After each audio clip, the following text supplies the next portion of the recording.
Santa Clara rests near the geographic center of the island of Cuba. Sweeping aerial of the Central Park and the mix of old and new buildings under the Cuban sun. It is a city of profound historical significance, cultural significance, political significance. Its story is not merely one of local importance, it is deeply intertwined with the very narrative of the Cuban nation. From its early days as a colonial settlement to its pivotal role in a world-changing revolution, Santa Clara has consistently been a stage for key moments in history. This history documentary will trace the long and eventful path of this city. It will present the facts and dates that mark its journey. We will explore its foundation, its growth under Spanish rule, its cultural flourishing, and the dramatic events that cemented its place in modern history. The story of Santa Clara begins on July 15, 1689. On that day, a group of families established a new settlement. These settlers were not adventurers seeking new lands for conquest. They were people seeking refuge. They came from the coastal town of San Juan de los Remedios, which had for years suffered from relentless attacks by pirates and corsairs who roamed the Caribbean Sea. Life on the coast had become untenable, a constant struggle for survival against violent raids. The decision was made to move inland, to find a place that offered greater security and a chance to build their community in peace. This migration was a deliberate act of preservation, a flight from chaos toward the promise of stability. The spot chosen for the new town was carefully selected. It was situated on a plain between two rivers, the Bellico and the Cubanique. This location offered fertile land for agriculture and a reliable source of fresh water, essential elements for any new settlement to thrive. The founding was formalized with a Catholic Mass held under a tamarind tree, an event that is still commemorated in the city's lore. The original 17 families who made this journey are remembered as the founders of Santa Clara, their names etched into the city's foundational history. The early years of the settlement were modest. The first inhabitants built simple homes, likely of wood and thatch, clustered around a central plaza, as was typical of Spanish colonial town planning. The community grew slowly but steadily, attracting more settlers from Remedios and other parts of the island. They cleared land, planted crops, and established the basic structures of a functioning town. The church played a central role in community life from the very beginning, and the first simple church was one of the earliest structures to be built. The town was named Gloriosa Santa Clara, in honor of St. Clare of Assisi, reflecting the deep religious faith of its founders. This act of founding was a defining moment. It established a community born not from ambition for wealth, but from a collective desire for safety and permanence. This origin story instilled a resilient character in the city from its inception. The settlers had abandoned their coastal homes and properties to start over in a new, unproven location. Their success in building a lasting community against the odds laid the groundwork for the city's future growth. Santa Clara's beginning as a sanctuary from violence is a crucial part of its identity, a historical footnote that speaks to a spirit of endurance and self-determination that would resurface in later centuries. The narrative of Santa Clara is a microcosm of the Cuban experience. It reflects colonization, economic struggle, civic pride, and revolutionary fervor. Each group left an indelible mark on landscape and spirit. Throughout the 18th and 19th centuries, Santa Clara developed under the administration of the Spanish Empire. Its initial character as a small, isolated settlement gradually transformed as it became integrated into the broader colonial economy. The region surrounding the city possessed rich, fertile soil. Over time, the land was increasingly dedicated to cash crops. Sugar emerged as the dominant force. Large plantations, known as ingenios, began to dot the countryside around the city. These enterprises cultivated sugarcane and processed it into raw sugar, molasses, and rum. The operation of these plantations was labor-intensive and relied heavily on the brutal institution of chattel slavery. Thousands of enslaved Africans were forcibly brought to the region to toil in the cane fields and mills, their forced labor creating immense wealth for a small class of Spanish and Creole landowners. This economic model created a deeply stratified society. As the region's wealth grew, Santa Clara evolved into an administrative hub and market town, connecting plantations to wider trade. The wealth generated by sugar funded more substantial buildings. Elegant homes with arcaded porches, tiled roofs, and interior courtyards lined streets around the central plaza. Churches were built and expanded, reflecting the power and influence of the Crown and the Catholic Church. The city's layout, its grid of narrow streets, was classic Spanish urban planning in the Americas. This colonial development left an architectural and cultural legacy still visible today. However, it was also a time of profound social inequality and exploitation. The prosperity of the city depended on the subjugation of a large portion of its population. While the city grew in physical stature and economic importance, the seeds of future conflicts were being sown in the very soil that produced its wealth. The story of colonial Santa Clara is a dual narrative of growth and oppression, common throughout the Caribbean. The city has been home to wealthy landowners, enslaved workers, celebrated philanthropists, and determined revolutionaries. These threads are woven into a complex, compelling fabric. The story is not just about buildings or battles, it is about the enduring spirit of the people shaping this place. In the latter half of the 19th century, a remarkable figure emerged who would leave an indelible and benevolent mark on Santa Clara. Her name was Marta Abreu de Esteves, born in Santa Clara in 1845 to a wealthy, influential family. Married to Luis Esteves y Romero, Marta Abreu used her personal fortune not for luxury, but to systematically improve her city. She earned the enduring title La Benefactora de la Ciudad. Her philanthropy was strategic, aimed at fundamental needs. She funded public works that modernized Santa Clara, schools for children, Teatro La Caridad, a magnificent building that became the cultural heart of the region.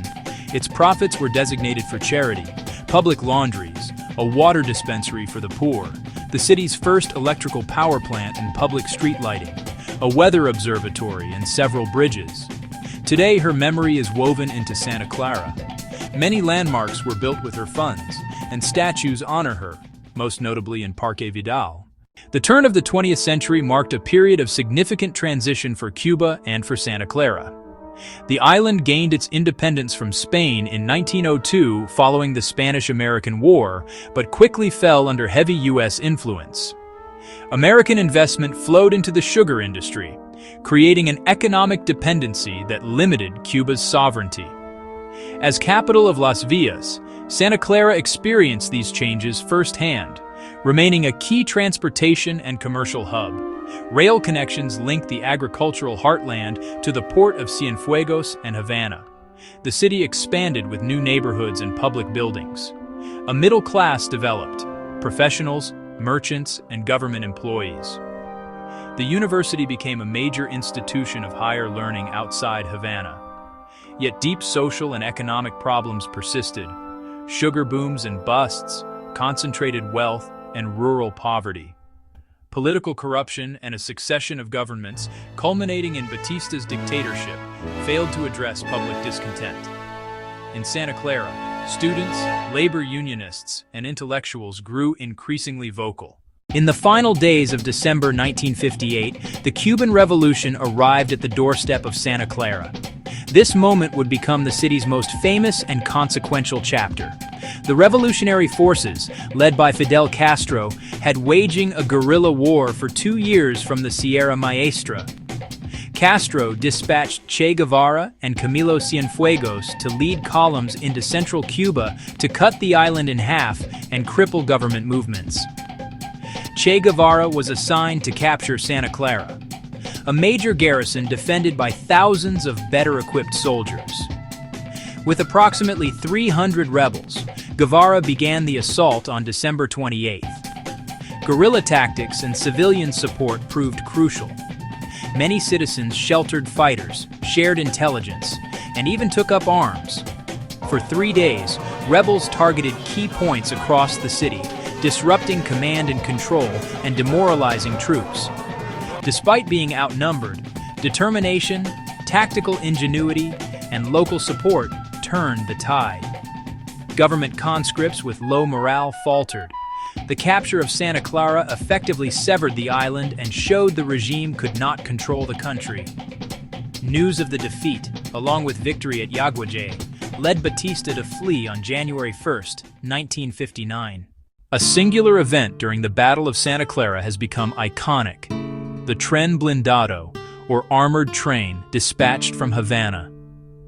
Heavily fortified and carrying nearly 400 soldiers, weapons, ammunition, and supplies, the train symbolized the state's military might. Its arrival was intended to crush the offensive. Che devised a daring plan to intercept it. A direct assault was impossible. Instead, he used the terrain to his advantage near Capiro Hill. With a tractor borrowed from the university's School of Agriculture, rebels lifted a section of track on a curve. When the train reached the sabotaged rails, it derailed, carriages tumbling down the embankment. Soldiers were disoriented. Rebels opened fire from higher ground. Trapped troops mounted scattered resistance as Guevara's forces used Molotov cocktails and improvised incendiaries. After a short, intense firefight, the government soldiers surrendered. The capture was spectacular. Beyond tactics, the image of guerrillas defeating an armored convoy resonated across Cuba and around the world. Today, the derailment site is preserved as a national monument. The derailed boxcars remain where they fell, with a museum on site, one of Santa Clara's most visited landmarks. Following the revolutionary victory in January 1959, Santa Clara entered a period of profound transformation. The new government embarked on an ambitious program to remake society, and Santa Clara's role in the final battles ensured a special place in the new order. The city was celebrated as a ciudad héroe, its revolutionary history enshrined. Investments focused on social welfare and political consolidation. Public services expanded. Institutions were nationalized. Nationwide campaigns targeted literacy and healthcare. New schools, clinics, and hospitals rose in Santa Clara. The university, later Universidad Central Marta Abreu de las Villas, expanded for research, technical training, and ideological education. Urban landscapes changed with standardized housing. The state took control of the economy. Industries were nationalized. Cooperatives spread. Policies aimed at egalitarianism, but faced challenges amid the U.S. embargo and Soviet alignment. Santa Clara became a regional administrative center. Public spaces honored revolutionary figures. The Che Guevara Mausoleum, inaugurated in 1997, cemented Santa Clara's identity as the City of Che. In the decades following the 1959 revolution, Santa Clara cultivated a distinct identity as a vibrant center for education and culture. State policy prioritized arts and learning for everyone. The Universidad Central Marta Abreu de las Villas became a cornerstone, expanding programs in sciences, humanities, and technical fields, training generations of professionals and hosting intellectual life. The historic Teatro La Caridad remained a premier venue for theater, dance, and music. Casas de Cultura supported workshops and community artists. A lively music scene, rock and trovadores, fueled a youthful, creative atmosphere. Museums and memorials shaped culture and historical memory, anchoring the city's identity. Today, on December 15, 2025, Santa Clara stands as a complex and fascinating city where layers of history coexist with modern life. It is a provincial capital with a population of over 200,000, serving as the economic and administrative heart of Villa Clara province. Visitors can trace history in its streets and plazas. The Colonial core remains a hub of social life. Philanthropy and revolution are visible. Teatro La Caridad, the Che Guevara Mausoleum, and the monument to the armored train are active parts of national memory. These sites are visited by students and used for official ceremonies, keeping 1958 vivid. Beyond landmarks, the city mixes restored colonial buildings, mid-century structures, and modest homes, where classic cars share roads with bikes and modern traffic. A large student population fuels cultural life. Economic reforms brought casas particulares and paladares, adding new dimensions to daily life. Santa Clara's story is a continuous thread, from its founding as a refuge in 1689 to its role as a revolutionary crucible and a center of learning and culture. It does not hide its complexities. Legacies of Spanish colonialism, capitalist wealth, and socialist revolution are all on display. It is a testament to the resilience of a community that has navigated centuries of profound change.